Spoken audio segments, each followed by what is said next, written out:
A further explanation is needed on planting seeds. Here is a diagram of an incorrectly planted seed. The tail first goes to the surface, then has to turn and go down into the soil. This will often cause the root to go above the surface and dry, or it will drain the energy from the seed because it has to make the extra turn.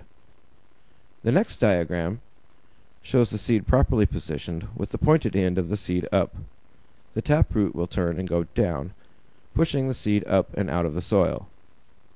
There is an exception to this, however. Sometimes your seed in the cup will have a long tail. A long tail may be anywhere from 3/4 of an inch to 3 inches long. In this case, you must plant the seed with the tail down.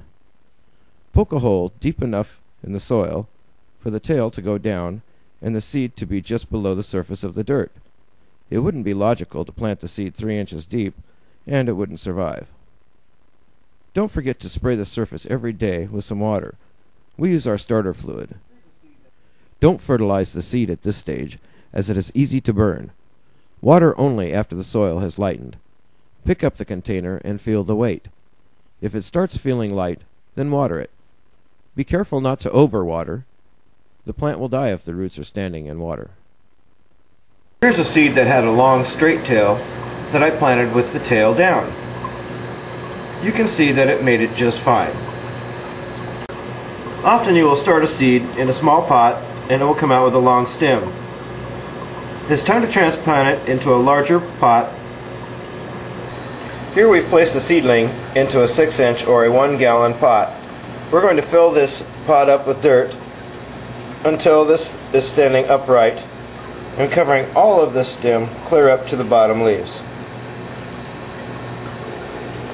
Here you can see we've buried it all the way up to the very teardrop leaves.